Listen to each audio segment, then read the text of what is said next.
Realtors aren't stupid. I had a house once that I listed across from a graveyard, and one of the texts said quiet neighbors. You have found Authentic Business Adventures, the business program that brings you the struggle stories and triumphant successes of business owners across the land. We're locally underwritten by the Bank of Sun Prairie. Downloadable free audio episodes of this podcast can be found at drawincustomers.com at the podcast link. Today we're welcoming / preparing to learn from Randy Lenz. Randy is in real estate and he's going to teach us all the things about all the changes in this crazy, crazy real estate world. So that is Randy, true. How is it going today? Not bad, James. Good to see you again, my friend. Good How are seeing you. Yeah. I'm doing well. I am looking at the market. I look at the market every single day for what's for sale and all that kind of stuff, just dabbling in there, seeing what's going on. Turn it off, James. It's going to make you crazy right now. You know, I just feel like maybe I'm just grossly underpaid or it's just a weird dynamic, right? Interest rates were way, way low. Then interest rates went, what I considered, because I'm old enough to say this, I considered them to be a correction. But a lot of times people are saying like, oh my gosh, they're crazy high. Well, most of the buying market today hasn't ever seen an interest rate above 3% until this last wave, and now we're almost up to 7%. First house I bought was at 16%. So 16? 16. So I'm still not feeling real terrible about where we're at right now and people complaining about 7. Okay, so I was excited. Our first house, I got at 6.875. Good. And it was some, I think it was a Super Bowl special or something like that, because I didn't have to suffer through 7. And I thought, top of the world, man, I got this game figured out. And then rates just down, down, down, and now they're whatever, 7-ish, whatever.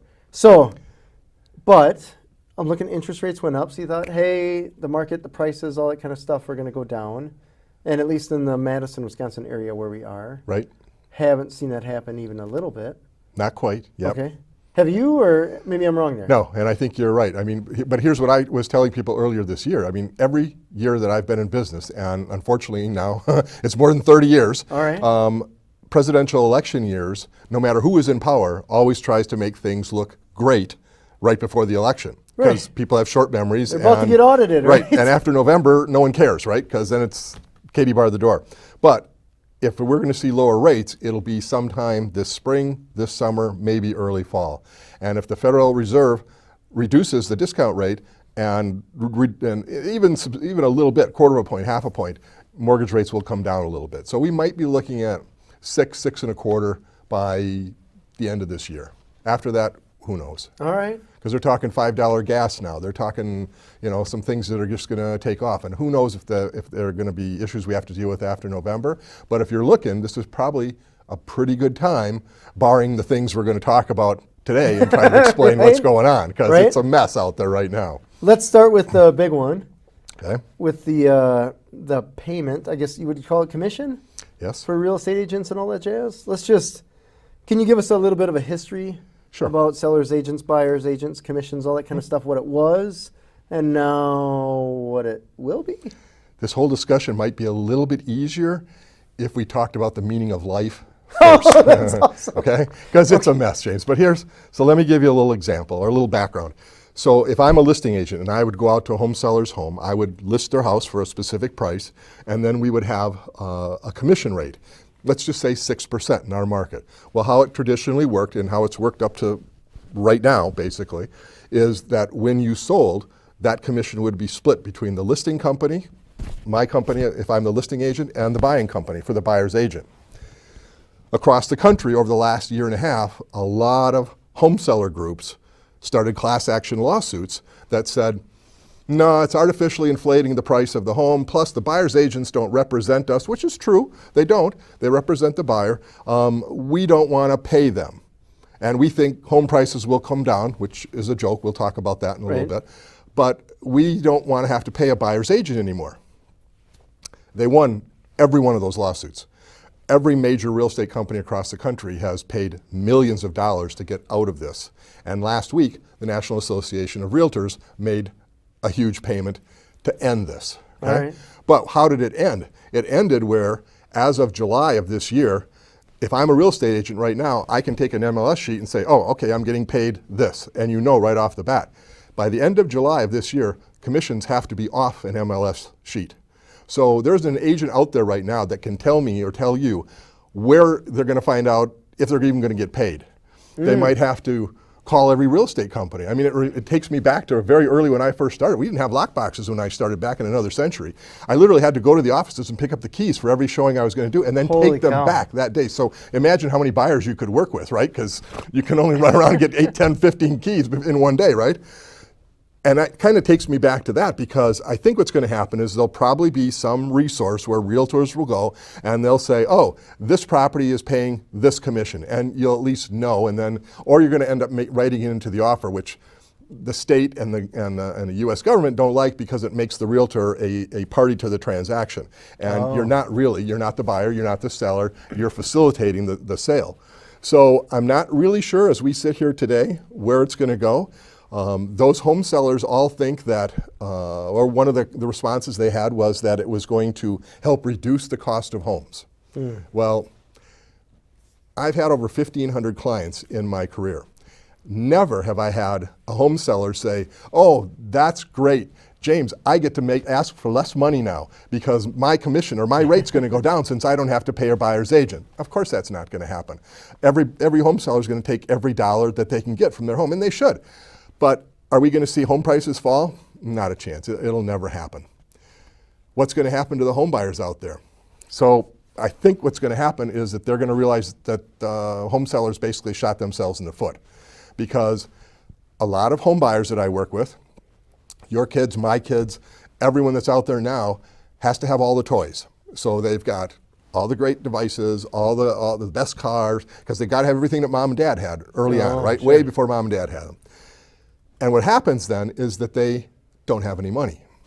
So, but they could still come, and they knew that that the buyer's agent would be paid by the home seller at the time, so they could buy a house. Well, now what's going to happen is this. Now you've got home buyers who are going to come into our office, and you're going to have to say, okay, this is what I charge, and it's 3% of 200,000 sale, so $6,000.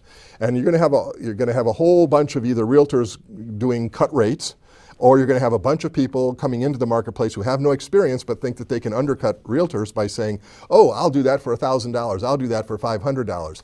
And it's going to be a disaster.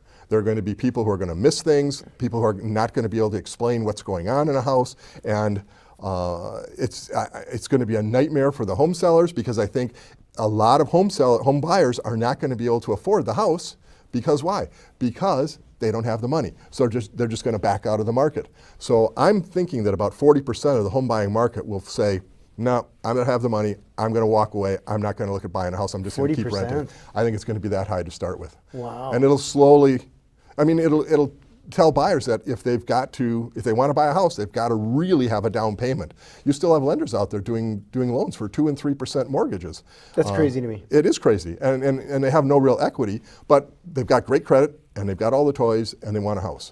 So, I don't know, it's as good a guess as you can make, and as good a guess as I can make right now, James. All right. I want to dissect this a little bit. Yep. Who were the home sellers that were going through this whole court thing? They were a core of people all over the country. There were different groups. Now I'm guessing they probably had some cohesion working together, but they were from various places all across the country. It wasn't just one spot. There were multiple lawsuits around the country. Okay. Because like I've sold a house, and I wasn't happy paying the realtor commission, but it was one of those, like, okay.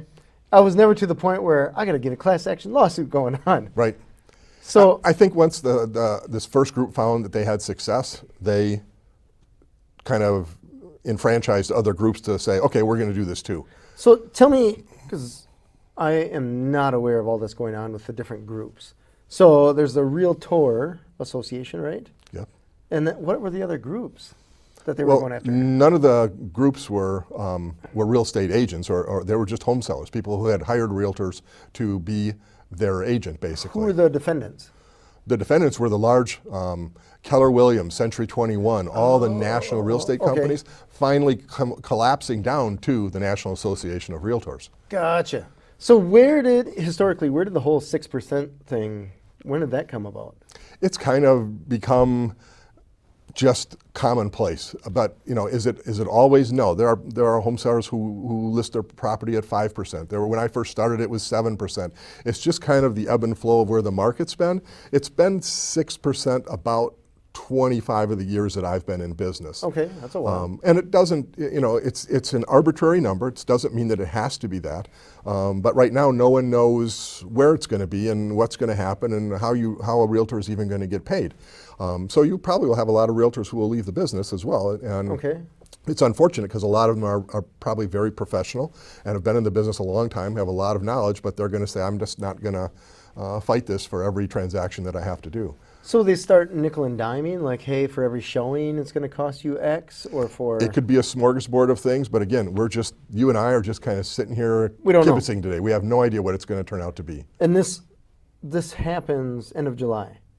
End of July, the commissions have to come off the MLS sheets. Okay. So if someone really wants to get going and make sure there's not a lot of issues, list your house before the end of, like in May and June, because everything will be the same for a realtor until the end of July when those just disappear. I'm guessing that by the end of July, you're going to have realtor associations across the country will have some resource that they'll direct realtors to go to say, look, if you're going to get paid on selling this house, this is what you're going to get paid. Gotcha. So Go at least to they'll know. some website like realestatecommissions.com or something like that. Yep. And figure out what interest. I mean, that's my best guess. I could be completely wrong, but that's what my best guess, because all buyers want their own agent. Well, if they don't want to pay a sales commission, and the buyer's agent says, well, I'm not working for free, Right. they have to know if the seller's going to offer any commission, any sales commission on the property. Okay. It's the only way, and yes, there are, realtors walk away with some pretty staggering checks, but I look at it and I go, if you knew what the expenses were, what you were paying for a co-broke, in other words, every agent has a split that they have with their broker for having the franchise and whatever there that they pay, their own expenses, whether it be travel, whether it be cards, whether it be just supplies that they have to do their business, the signs and things. It's not as big a number as people like to think. Okay. So it can be very good. It can be a very lucrative career. I mean, I've been in it now. This is my 37th year. So, and I've enjoyed every year. But it does take some effort. Every year? Yeah, 2008? okay, 2008. We'll take 2008. We'll take 2009 out too. Okay. Those were not fun years. I mean, literally, I'd list a property and a house next door would go up and they'd put it $25,000 under what you just listed that house for. Oh, wow. Yeah, I mean, I literally had sellers coming to closing writing checks of over $30,000 to get out of their mortgage. Yeah, that was a very painful period. No question about it. Essentially opposite of what we have going on now. Okay. Yeah, it was a total buyer's market at that point, total. And since probably now about 2000, probably 15, 14, probably the last 10 years, it's been an absolute seller's market, even here in Dane County and across the country. Yeah. It's been a long time that I feel like it's been a seller's market. Yeah. When interest rates went up, I thought, oh, finally. And I was wrong. Well, it has slowed things down, and it has made home sellers a little more to the point of where they should be, because a lot of times I see in a market when it first starts is you've got all these sellers who have stars in their eyes, and it's like they list a property and you kind of go like, what? Where did that come from? 2 years ago, a year and a half ago, I could find people in the city of Madison a nice home for between $240 and $270, somewhere in that range. Wow, okay. And last spring, it started at $350. And that's where it's gone, across the county now. I mean, a home now is going to be almost $350, $400, $425, $450 as a starter home. And I look at my kids who don't all own properties yet, and I go, how are they ever going to get into a house? I mean, it's unfortunate. But we get people from both coasts who look at our market as candy, because they're out there selling for 800, 900,000, $1.2 million, $1.3 million, and then they come here and it's 400,000, 500,000. They're going, oh, I'll take two. Yeah. Right. It's interesting. Our first house was $150,000. I remember just scraping to get that thing, and that was in 2002. And now I think last time I looked, it was 300, 350, something like that. Isn't that, don't you hate that when you look back at the houses you own and what they're worth and what they're selling for now? It was one of those things where I'm like, I can't see that being worth $350,000. Right, yeah. It's almost embarrassing that someone feels that they'd be willing to pay that. Yeah. But that's what it is. That's reality. But, where that all started was what you referred to when we started, interest rates. Okay, so there are people who got those 2.8, 2.9, 3.0, 3.1 interest rates. I have one on the house that I have now, 2.9. And those people will never put those houses on the market in my lifetime. Why? Because they've got a 30-year mortgage on that. And they go out and they look and they say, I have a 2.9% interest rate on my house. Why am I going to pay 7.5%? Right. 3 times, you know, 2 times, 2.5 times. And it's like, those houses will be off the market forever, at least in my career and my life. And so, and we're not, and COVID killed us a lot because building and everything, as we remember, stopped. So there's years where 2000, what was it, 2021, 2020, 2021, where virtually nothing was built. And so you go from 0 in 2022 to like 3 because there's nothing there. And that only exacerbated the amount of lack of inventory that we have to the point now where a typical listing is, I put it out on MLS on a Thursday or Friday. I say, open house Sunday, 1 to 2. Offers reviewed Monday, 5 to 7. 5 days. 5 days. 5 days, yeah. Instead of months. Right, and sometimes it doesn't sell every once in a while, and then that language just all disappears in the comments, and you just kind of go on to plan B. But about 80%, maybe even a little higher than that, of homes on the market right now go in that 5-day period. Wow. So you get out there, you market it as high and as fast as you can on every possible website that's out there. You hit as many past clients as you have, and it's gone. I took a picture 2 years ago at an open house early in the spring, and I had a picture of 64 shoes in the entryway because there were 32 people in the house at that time.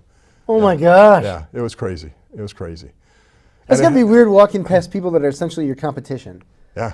Well, like, what are you posting on the price here? I ask all of my clients if they have flexibility, because if I can push them off to Labor Day if they're a buyer, it's the best for our market, for Dane County. Because why? Because all of our leases here end in like May, June, July, okay? Maybe August. But everything and everyone wants to be somewhere for the new school year, whatever, by Labor Day. Yep. And what happens is listings drop off a little, but buyers drop off a lot. So as I was telling you earlier, the under list price offers that I got accepted last year all came after Labor Day. And if my buyers have flexibility, I say, let's wait till Labor Day, because September, October, November, December are great months in our market, and there's very few buyers competing against them at that time. All right, great time to be a buyer. That period, yes. Okay. Great time to be a seller right now through the end of August. Perfect time to be a seller. Because everyone's looking, they want to move in the summertime, all that. Interesting. So, tell me, I guess I have to wrap my head around, what exactly is the MLS? I've seen it. Who runs it? Who owns it? And do you have to pay to throw stuff on there? How does that work? Well, you can't. You have to be a licensed realtor to be able to access it. Companies join, and it was a collective of all these companies in a certain area. Now, I'm going to get to where I want to go with this in a second, but there are several MLSs around the state of Wisconsin. Oh. And only recently did they start actually sharing data. That was the biggest problem, because you had all these little MLSs all over the country for that particular area that were like jealous of and very protective of their data. Okay. So then a company called Zillow came into the marketplace and basically said, the heck with all of you. We're just going to list every house that's out in the country. And they basically took National Association of Realtors pants down and said, okay, we got you. We own you now. And they did. And that's what's happened.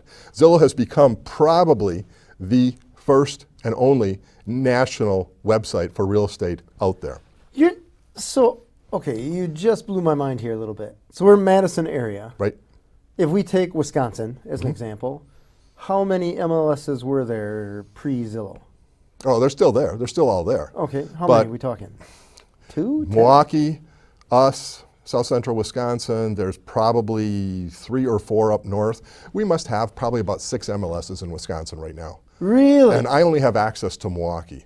I can sort of get access to like the ones up in the Wausau area, but I can go to Zillow and find anything. And the National Association of Realtors just completely blew it. They just completely missed that whole transition when Zillow came in. Okay. And to this day, I'll have I'll be driving around with a buyer and they'll say, well, I just saw this house on Zillow. And it's like, I don't want to hear that, but that's the way it is, because Zillow basically came in and took the real estate business away from the National Association of Realtors, and now they are the only national site out there. So the National Association of Realtors didn't have the foresight to say, hey, Nope. we should put together one MLS? Nope. That would have been smart, right? Because they had all these people feeding into them and all these MLSs with all this data, but it never clicked that they should do what Zillow came in and did. Oh and do they still have stone tools? Like, what are they doing? It's hard to understand myself. I can't even really explain how that happened, but it's really obvious that it does. Very rarely will someone a home buyer that I'm working with say, oh, I found this on realtor.com or I found this on homes.com. It's almost always Zillow. And the only thing I don't like about Zillow, because I give them credit for everything that they did and how strong they came in and just basically took over the market, is they like to have always the greatest database ever, right? So a client will be in the car and we'll be driving and they'll say, well, so-and-so, I saw this house and I want to go see this one. And then I'll look it up on our MLS and it's had an offer for like 10 days. Oh. So Zillow basically goes active, sold. And unless it's actually closed, it stays active. So I have clients calling me all the time about, well, I saw this on Zillow, it still says active. Yeah, well, it's got an accepted offer, it just hasn't closed yet. So that's the only complaint I have about Zillow, but they did a great job of basically taking over the real estate market in this country. So that information, when there's an accepted offer, is that, I imagine that's not necessarily public. So where does that get posted, or does it get posted? If you call up a listing, it'll say pended or contingent or something like that. Well, that tells you that there's an offer on it. Got it. And in the marketplace that we're in, there's no reason to go and look at it because probably 50 people have gone through it in the first 3 days it was on the market. They might have one offer. They might have what's known as a secondary offer, another offer behind that, maybe even 2 or 3 secondary offers. So it's just better to just move on and go to another property. Okay, you're too late for that one. Yep.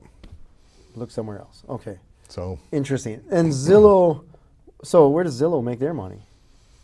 Realtors. Oh, really? Sure. Because why? Because realtors go on and advertise on Zillow as the agent to call to see this property type of thing. Pay huge amounts of money to Zillow to do that. And they're kind of quaking themselves right now with this decision that's come out, because they don't know if their realtor associates will have the money to pay if the entire commission structure collapses, which it inevitably will now. Interesting. So Zillow's got to be scrambling a little bit too and figuring out ways of how to make things more enticing for realtors to stay on their site. Okay. So with this whole commission thing changing stuff, is there anything positive about it that you can point out? I wish it was better thought out as to what was going to happen, because it was just like, okay, we win, we're home sellers, yay for us, and that was it. We're changing the rules of the game. We're changing, this is now disappearing and we don't care what else happens. Okay. Some people say, well, the home buyers will just have their offers written and reviewed by an attorney. Well, you and I have both worked with attorneys for a long time, right? Mm-hmm. And you tell me what attorney is going to drop everything in their office to go, oh, I have to review this offer right now because this house is going to sell in 6 hours and my client wants me to look at it. Not going to happen. I've never known an attorney to move fast. Yeah, ever. So it's going to go into the office at Monday. Maybe they get to it by Thursday or Friday. By that point, the house is completely sold and they're moving on. So I don't see attorneys as, attorneys certainly have a good source and a good place in a home sale and can be very, very helpful and constructive. But I don't see their review of offers replacing realtors, because they're just not set up to respond immediately. And that's what's going to have to happen in the market that we're in. So in Wisconsin, when we want to make an offer, we use the standard form. Correct. And you just fill in the blank or check the boxes, whatever. Does every state have that, or is that just every state has their own form? Okay. So again, in like all 6 or 7 of our MLSs in Wisconsin, we all use our form. But Illinois has its own form, Iowa, Michigan, every state has their own forms. Wow. Some states are attorney directed. Illinois, for example, you can't go to a closing without an attorney in Illinois. Really? It's an attorney-directed state, and you pay big bucks to have the attorney review on their time frame and things. So it's completely different than Wisconsin. I've had Illinois clients come up here, and they're like flabbergasted, like, well, where's my list of 8 attorneys I'm supposed to? Well, about 20% of my clients actually work with an attorney. So it's like, it's not the norm. and they're just dumbfounded that they don't have to hire an attorney in Wisconsin. Wow. So it varies by state. You know, I've had a lot of real estate investors on this show, and I would say I bet half of them invested in real estate that they never saw. Their remote closing and stuff like that. Really? Yeah. There's a You guy. just got pictures, or? Yeah. Okay. Yeah, there's a guy that lives in, I don't know if he's Spain or Portugal, but he's investing in stuff, and I think it's a lot of flipping. It's not buy and hold, it's buy and sell, essentially. Okay. But there's guys selling dirt, literally stuff that's not built on, buying and selling stuff like that. So it's interesting talking to them because I had just come from a closing on commercial property, Okay. and I was like, this seems, you're signing 500 documents. And I'm like, I don't have to do this when I pay my taxes. Like, how many people are involved in here that really don't need to be involved? There are even 2 people from the title company there. Yeah. And to kind of piggyback on your question, I've had only one client that bought a house sight unseen in my career. Oh, really? Okay. Yeah. And I know there are realtors out there who have done that and done it several times. It makes me very uncomfortable because you're kind of representing not having maybe even met them or know them, or knowing, like in your case, you want a closet that's at least 4 foot wide and this one's only 2 foot. Because if you don't impress them and you are really not attuned to what they're doing, it's really hard to write an offer for sight unseen, even with pictures. Because if you don't take the right angle of a picture, how do they know that there's a gas station right next door? That type of thing. So I've had it. I've seen it done. I know that there are realtors who have done it a couple of times, maybe even more than that, but it's a really scary thing for a realtor to be put in that position. Yeah. Oh, I can imagine. Yeah. I can imagine. Yeah, I always joke with people, because I buy and sell a lot of cars. And you look at the pictures that people post, and you're looking more at what did they not take a picture of. Right? Like, here's the nice fender, but they don't show the passenger fender, right? It's exactly that way in real estate. I mean, how many times do you go in and you get a very compact picture of the house, and here's a church, and here's a daycare right next door, right? And you're kind of going, oh, those kind of got edited out of the picture. Yeah. But, realtors aren't stupid. I had a house once that I listed across from a graveyard, and one of the texts said, quiet neighbors. So, Oh, no. so I mean, you learn over time to just kind of play with it a little bit. But That's it was funny. It was fun. So it's been an interesting career, there's no question about it, and it just keeps changing year after year, and this is probably going to be the biggest change that's going to come, and there's not a lot of people that I can even go to right now. I work at, my franchise is Next Home, and I work at Next Home Metro here in town, and the CEO of our franchise is a fellow by the name of James Dwiggins, who's been absolutely on top of everything that's going on in the marketplace right now. But I think even James would say that he's not completely sure where things are going to go, because no one really knows, and it's not for sure that it's even going to work out this summer, which is unfortunate it comes right now, because this is like the start of the season. This is when everyone wants to buy that home and be somewhere before the end of August. So it's going to be a lot of just kind of tiptoeing through things for a while and trying to figure out where we go from here. Interesting. So from the Realtors Association, do you see that having a purpose anymore? Yes, Okay. they do some education, they do some training, and it's very useful training, particularly for brand new people who are just getting into the business, because a lot of brokers and a lot of companies are not set up with educating people. They assume that you're going to know what you're doing when you sign on, type of thing. Oh, wow. Okay. So the local realtors associations do a lot of that, and they do put on a lot of seminars that are very useful for people with who are trying to specialize in certain areas, whether it be commercial property or maybe working with handicapped accessible, those types of things. So there is a purpose for the local boards. It's just unfortunate that they spent decades just hoarding their information and not sharing, and allowing Zillow to come in and just basically take everything away from them. What do you mean there's an internet? Yeah, good point. Worldwide? And it goes to McWanago? Yeah, right? It's just a fad. It'll go away. So if I'm a person that's interested in getting into the real estate business, let's talk a few years ago. Did I have to become a member of the Realtors Association, or was that an option? Or tell me about that game. Good question. So you can be a licensed real estate agent in the state of Wisconsin by just taking a test Okay. and passing the test. You have to put in a certain number of hours to start with to get to that level, but you can. Hours of Training, of education. okay. Okay. Not just opening doors and turning on lights Correct. and being like, hey. And it used to be, because I was one of the last years that could do that, you could go for your broker's license immediately. Well, they don't allow that now. If you're going to be a selling agent, you have to work for a brokerage. I think it's 3 years. It's been a while since I've checked into that. And but I those are think the it's 3 Century years. 21s, the Next Right. Home, the whatever. Right. Okay. After that, you can take your broker's license test. And if you pass, you can then open your own company and have a real estate company of your own if you want to. But it's a little bit daunting right now because some of the new people coming in have no clue how they're even going to get paid. Because Okay. when this takes effect in July, they're going to have to know something as to how their effort that they've put in to become a real estate agent. And once you belong to, let's take that one step further. Once you have your license as a real estate agent and you join a company, you are then required to join the local MLS, the local real estate company. So in Wisconsin, it's the South Central. Here, it's the South Central Wisconsin. They're over on Hayes Road, Yeah. real estate company, a real estate association.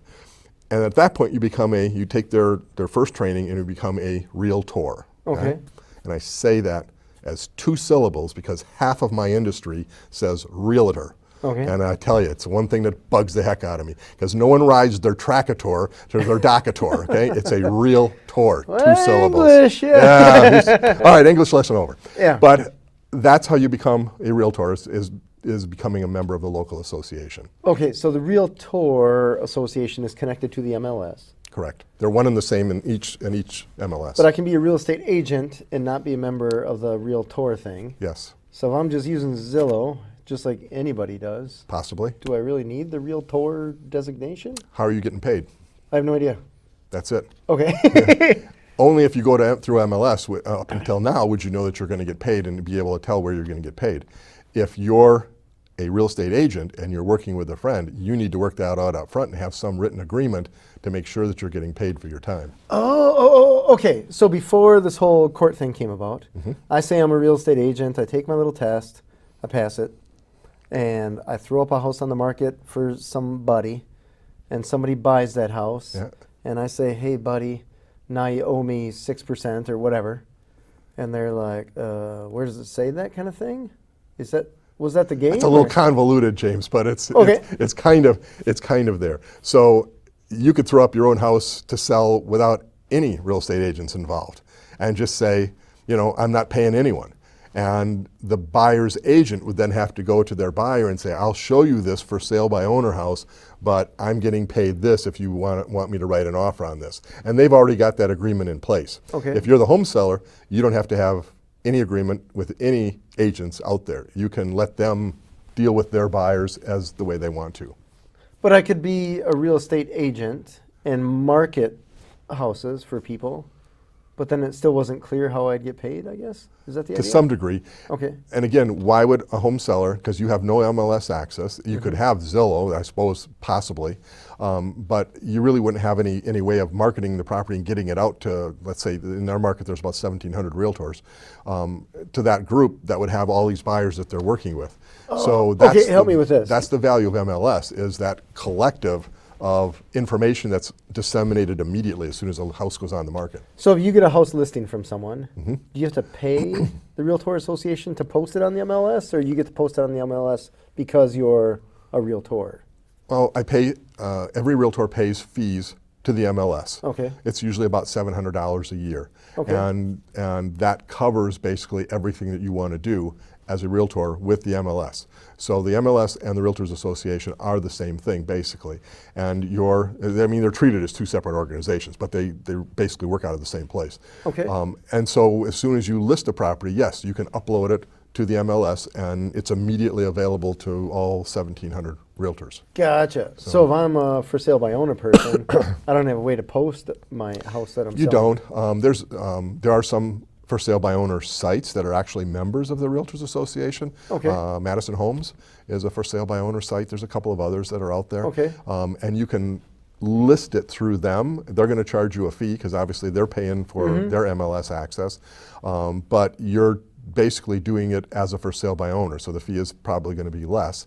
And you're the one that's setting up all the showings. You're the one that's showing them how to get into the house and where to lock up and all of that kind of thing. So you become a mini realtor if you have the time and you want to do that. Okay. I have seen, I want to see flat fee MLS or something like that. I'm trying to think. Okay. And that's essentially the same idea? Right. And I think that's what's going to happen with buyer's agents, is that there's going to be a lot of people who are going to come out and say, well, I don't need 3%. I'll do this for $1,500. I'll do this for $1,000, that type of thing. But the problem is, unless you're really, really good as a buyer, you have no idea whether they've never even shown a house before and they're just opening up a shingle and trying to get your business. Got it. That's where the problems are going to happen, when people miss things that they should be pointing out and they should be seeing and should be telling their clients about, and they just completely don't know. Okay. And are buyer's agents typically part of the realtor association? Oh, yeah. There, okay. I mean, I can be a buyer's agent, I can be a listing agent. I prefer to be a listing agent because I prefer to work with the home sellers themselves. But I have a lot of really, really good clients that I work with as a buyer's agent too. And up until now, it's not been any issue. It was just kind of the way it always was, and I got paid at closing, and the sellers were happy with what they got, and off we go. But that's all changing now. Interesting. Yeah. What a bizarre market. It will be. It's kind of intriguing in a way, because I don't really know what's going to happen, nor does anyone.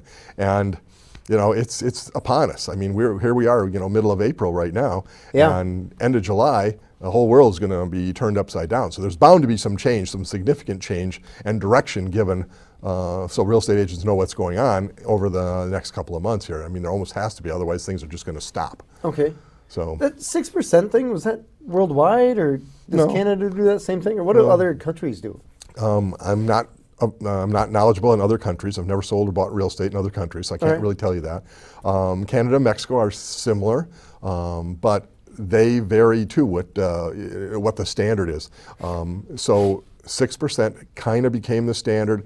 5% on new construction in our marketplace. And it had started when I first began, because home prices were a lot lower at that point. I mean, my first house was $79,000. That same house is now about $420,000. So 7% was kind of the standard. But then as the prices started going up like this, commissions kept going like that, and at the same time, realtors were doing okay, because obviously as the home prices were going up, they were still, even though the rate was going down, they were still getting what I considered a fair shake, considering the expenses that they have to take care of. Yeah, I'd take 5% of 400,000 over 6% of 79. Yeah, bingo. So, I mean, as numbers go. Yeah. Interesting. The market, I believe, in 2008, 2009, weeded out a lot of real estate agents. Yes. Because they're like, whoa, I guess in that time, there just wasn't anything to sell, or not as much to sell. There's more foreclosures going on. Well, there was no one who wanted to buy anything. That was the problem, unless you had a lot of money. I worked with remodelers at that time and rehabbers, because they had the money, and they would come in and we'd write these offers that were sometimes $100,000 under list price. And if someone was upside down, they might counter back $20,000 higher type of thing, and my people would sign it. And then they'd go in and they'd rehab this house and make it beautiful, because there's a certain level of economy where the home buyers out there don't care what's going on in the market. I mean, yeah, they do. They care a little, but they have the money to do whatever they want at any time. And so they would come in and buy these beautifully revamped homes and pay a considerable amount of money for them, because they didn't want to deal with anything, they didn't want to fix anything, and the remodeler had already done that. All right. So I worked with a number of those people during that 2008 to 2010 period, because the average buyer, the average seller was just, I mean, like deer in headlights. They had no idea what was going on, and they were just stopped. Interesting. Yeah. Huh. And then slowly, I mean, there was that turn where all of a sudden you get to a point where you realize, oh, the market's changing, because all of a sudden people were rejecting offers written under list price. Oh. And that changed. And a fellow that, Bill Quigley, who was a lender here in town, he and I were doing radio shows back then. And one of the radio shows we were actually doing together, I had forgotten to turn my phone off. And my phone started ringing the first 15 minutes, just like endlessly. Well, what had happened is interest rates had come down from like 7.9 to about 5.9 that Friday. And people were going nuts. Day? Yeah, it was just crazy. Wow. And the market just exploded with sellers wanting to get their houses out there because buyers were coming and knocking on the doors now. So that kind of turned where we're at now, and it just kept going and going and going to the point now where sellers, because of the lack of inventory, control our market. Interesting. Yeah. So in your, I guess, crystal ball, are you imagining in 5 to 10 years it's going to flip because all these people that had the 2-3% interest kind of thing are like, hey, we got to move. We've been here for a decade or something like that? I think it will slowly increase. But I think some of those 2.9, 3.1 mortgages that are out there, people will take to the end of the 30 years. Really? And they'll be there after I've retired for many years. I mean, I just don't see that happening. What can impact that is if we get a lot of new construction that's affordable, and I don't see a lot of that coming into our marketplace because there's no real place for first-time buyers to go. I mean, almost every buyer I have right now that's in or has been in the last year has to have 2 couples working to afford what's going on. And that's really difficult. So if it's a single person, or let's say it's a retiree and now a single person, it's really hard for them to buy a house, even in this market, because we're so used to being relatively affordable, and we just don't have that much affordable housing in Dane County anymore. Right. So do you see people just spreading out? I see them moving further out of the city. I see them moving up north or further west or to more rural areas and smaller towns where housing prices, but we're talking 50, 60 miles. We're not talking just like, to Evansville type of thing. We're talking 50, 60 miles to get out of the higher prices, because that ring of high prices just keeps getting bigger and bigger around Madison. I mean, it's in Oregon, it's in Waunakee, it's in DeForest, it's in Cottage Grove, it's in Evansville. It's that whole ring of communities around Dane County. Janesville, I have a lot of clients who've bought homes in Janesville, and Janesville used to be a nice place where you could go if you were willing to make the 25-minute drive in and get a decent home. Not many people want to make that drive in because now they're paying almost market rate in Janesville now. Wow. Yeah. It's interesting. They had a house come up for sale in our neighborhood. And anytime you see the little sign come up, you're like, oh, I wonder what they're getting. Yeah, on the internet immediately. Yeah, and we look it up, and I think it was $550. And I was like, no way. Yeah. 3 days. Yeah. 3 days it was Contract sold. pending. And I'm like, no way. Right. So I tried to talk to my wife. I'm like, let's just sell now. We'll live in a camper because I feel like the bottom's going to I know where that drop conversation went. That was a big fat no. But that. She was probably looking at it like, oh, great, we're going to get what we want. But what are you doing? You're going into a market, because I know you've got a low interest rate too. Yeah. And you're going into a market where your interest rate's going to be more than double what you're paying right now. And this is coming from a guy that thought that e-commerce wasn't going to take off. So don't take this as gospel by any means. But I still have this feeling that there's going to be a correction, that the market is. How do you mean? What do you think is a correction? I think home prices will drop by 20 to 30%. Really? Why? Why would they do that? Because I feel like people, broadly speaking, when you look at from my point of view, so you can totally tell me my math is wrong, because it probably is. I take average of what people make, right? Okay. Not the way up top, like I'm professor at the university kind of thing or something like that, or I found oil in my backyard. But just the typical run-of-the-mill, I got a full-time job and a couple kids kind of thing. Yep. This is my income. And I look at 30% of that is essentially what you're expected to pay for wherever you're living, rent, mortgage, whatever. And then with a house, you got your lawnmower and all that other stuff that you got to buy. And I look at that's what you can afford, and then I look at this is a monthly nut that you can afford. Right. With interest rates, these are the houses that are available kind of thing. There's not a ton for them to buy. And the ones that are going away, and I don't see a lot of stuff that's being built that replaces that. So I feel like the market's just like stocks. There's got to be a correction. I could be wrong. I'm probably wrong. If there's not a lot for them to buy, that usually means that prices are just going to keep going up, because the sellers can ask for more since they're a very limited quantity. So, you raised an interesting point there. So maybe people are going to say, like, hey, instead of 30%, something's got to break, right?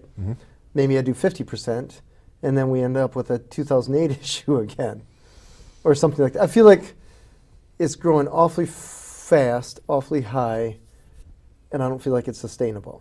So that's where I'm like, let's just get a camper, make some money on our house, live on a beach. I don't know. I see more people moving into just staying in apartments. Oh. I don't see an end to where we're at right now unless we get more in inventory and that it's affordable. Okay. Because right now the sellers absolutely control the market, and they do until Labor Day every year. I mean, if someone has got flexibility and can wait till Labor Day and buy a house September, October, November, December, they're going to be okay. They're going to be fine. Yeah. But most people want to buy like right now to the end of August. And that's going to be tough. And I think that a lot of people are going to get disillusioned. A lot of people are going to realize that they don't have the money to pay a real estate commission. They don't want to work with this guy who's just doing flat rate, who they've never heard of, who's never sold a house before. And they're just going to say, the heck with it. We're just going to rent for another 5 years and see what happens. All right. And I unfortunately see that happening. I see a lot more apartment buildings being built in the Madison area. Oh my gosh, to accommodate tons. not only Epic and all the kids at Epic type of thing, and there's now like what, 13,000, 12,000 there. But I see that happening in the general swing of things because the real estate industry is changing so drastically this summer. Dang, that's crazy. You had a perfect segue though. It says you're seeing a psychic medium. Oh, yes. So maybe we can ask this guy. I'm going to see John Edward now. We're in mid-April, and I'm going to see him this week. And I grew up watching his show called Crossing Over many, many years ago. Help me just jog my memory here. Okay. Who's John Edward? John Edward is a psychic out of I believe he's from Long Island. Okay. And he had, it used to be the Sci-Fi Channel, and he had a show there called Crossing Over for a couple of, about 4 years. And then he had another show that he did some things across the country. Okay. Well, I've had too many things happen in my life not to believe in these kinds of things. All right. And I found out he's coming to Madison, and I'm going to be there at Monona Terrace on Friday when he's there. All right. So are you going to be on the stage? No. I'm just going to be one of the people attending and watching for the people to go, oh my God, I can't believe you did that. So you can raise your hand and say, tell me about real estate in 5 years. No, he usually has people that he goes to, that he feels he's being pulled to, and then he's going to answer questions and talk to them about it. And questions about people that died? Yes. Okay. Yes. That people who have died who want to come and talk to him. Now, he's explained in the past that there are 20% of the people in this country who just absolutely believe you don't have to convince them. I'm part of that 20%. Okay. He said there's 20% of the people who will never believe no matter what you tell them, what you show them. And I do have some friends and people like that too, so I don't really discuss it with them. And then there's the 60% middle class who say, well, okay, if you tell me something that I think is right, I'm interested, you know. And that's all he's trying to do, he says, is reach the 60% to give them something that they may not have had before. Interesting. But yeah, it'd be interesting if he came to me and said, oh, I see the real estate gods talking to me about you, and here's what's going to happen, because right now we're all clueless. We have no idea what's going to happen. Yeah, you know what's interesting? I'm part of this group that we discuss AI and our little knowledge pool split between us, and nobody knows. And I feel like this is a similar situation, where I feel like even the people that were either changing the rules, making the rules, are part of the group that should be either making or changing them. Yeah. When even they don't know, like we're running out of either leadership or authority or somewhere where we can go to get the answers, which is somewhat ironic. I think as Americans we want answers. We always want answers, and it's uncomfortable when we don't have answers that kind of direct us, because a lot of people just, you know, it's kind of the McDonald's mentality. You know where to go, you know where to order, you know where to pay, you know where to pick up your food, and out you go, right? We just got past the information age. I know. But that's what people have kind of been predetermined to know and to want, and this is kind of an uncomfortable situation. They don't know where we're going and what's going to happen.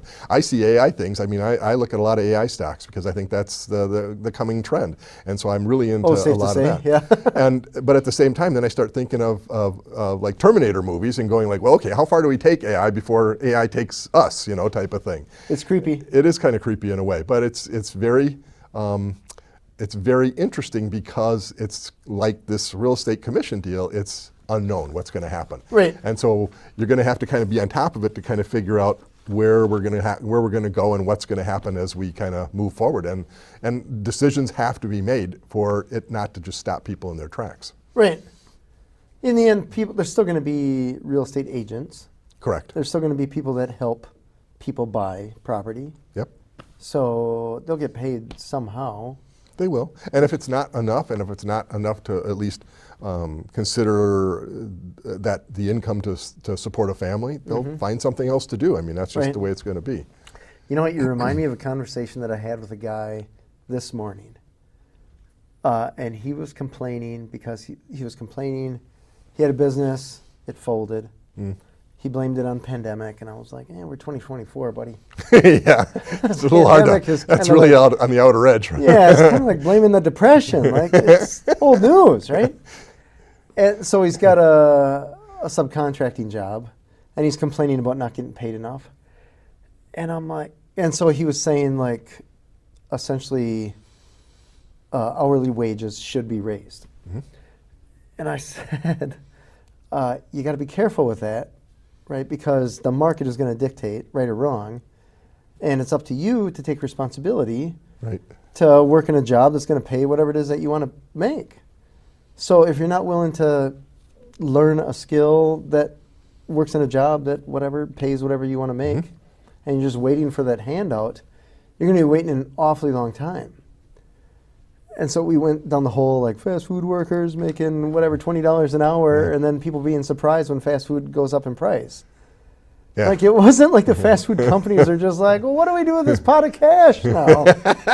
Right, we've been saving this. Like, no, that's not exactly what happens. I think those kind of people never really feel satisfied, or it's always something else that's affecting them and not them. It was it was blame. Yeah. And I was like, dude, you got to take responsibility. Yeah. I mean, if he's working in a consultant or she's working in a consultant job, they ought to be getting paid the highest amount that you'd get for that, because that's what you hire a consultant for, an outside consultant to teach you how to do something. And you can't really complain that it's not a good job. If it isn't, then we'll find something else to do. Yeah. I joked because I had my printer repair company, and if I still would have had that during the pandemic, I sold it before, not because of some hindsight or foresight, I should say, but just pure luck. That company probably wouldn't have made it. It's very tough to fix copiers and printers and offices if no one's in the offices. Right? There's no one there to break them or kick them or whatever. So it's just dumb luck.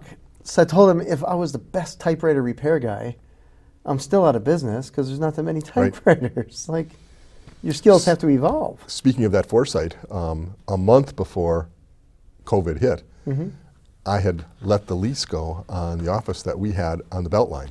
And we had Beltline signage and things like that. And I'm realizing, all the people that worked for me at that point were out and about selling things. And no one was coming into the office. And I had this beautiful office around the Beltline with Beltline signage and stuff. And it's like, why am I here? So I finally went downstairs to talk to the dude who owned the building, and I said, I think we're going to leave. And he goes, well, I got a 4-year lease at that point. He says, well, how about this? How about you pay me for a year, and then I'll let you out? And I said, great, okay, let's do it. And we did, and that was February 15th of 2020. Oh, wow. 4 weeks before COVID hit. Wow. And I'd have been paying for a lease that I'd never used on a real estate office that no one would ever come to for years. And it was just great timing. Wow. Yep. Pure dumb luck. That is cool. Congrats to you for that. My pleasure. It was like the best decision I ever made without realizing I was making it. It's interesting when people like you and me just understand that, the value of luck, I guess, when it comes to that. Because I've met a lot of people that are just like, oh my gosh, I got so many skills. Look at all the stuff that I did. And I'm like, that market could have gone any direction. Right. And because you made the decisions that you made, it was essentially a lucky break. Right. Don't treat that as skill. But just like you did, we made a forward-thinking decision, and we're willing to take the consequences, because we became one of the few virtual offices for Next Home, and Next Home allowed that. So my team and I would meet through Zoom and other things that were available, and it was perfect. It worked great. My wife Molly and I were in a little bar down in Union, Wisconsin. Okay. The day the cops came in and said, you all need to go home, we're shutting it down. It's like, what? It was like St. Patrick's Day, something like that, in March in 2020. They came into the bar and shut it down. And this was like 4 weeks after we had closed the real estate office. And it's like, what did I do for the next 3 months? What everyone did, just sat at home and going, what's going on here, Yeah, when they close the bars in Wisconsin, you know something's something's going on. Something. Are you sure? Oh, that's funny. Randy, thank you so much for being on the show. This is cool. My pleasure, bud. Appreciate it. I don't know Always good seeing you. if we brought any answers, but we certainly... Well, we've raised some questions. Well, maybe we'll talk in a year and see where everything kind of Step one, we filtered got to see out. what that psychic guy says. Yeah, there we go. If he says anything important, I'll let you know, James. You just ask him, are you buying or selling? What's your plan here? I like it. This has been Authentic Business Adventures, the business program that brings you the struggle stories and triumphant successes of business owners across the land. Locally underwritten by the Bank of Sun Prairie. And Authentic Business Adventures is brought to you by Calls on Call, offering call answering and receptionist services for service businesses across the country on the web at callsoncall.com. And of course, the Bold Business Book, a book for the entrepreneur and all of us, available wherever fine books are sold. I'd like to thank you, our wonderful listeners, as well as our guest, Randy Lenz. Randy, if someone wanted to find you on the interwebs, could they? Yes. Okay. Email address, randy@nexthomemetro.com. Cell phone, 608-444-1100. Well, there you go. Yep. So you got all the answers, at least the questions right here. This guy, Randy's a great guy. And I tell you, anyone in the real estate world, real estate market, I mean, you got to have thick skin and a smart brain, I imagine, if you want to last any more I'll take your word on that. But 6 months. All good. Past episodes can be found morning, noon, and night at the podcast link found at drawincustomers.com.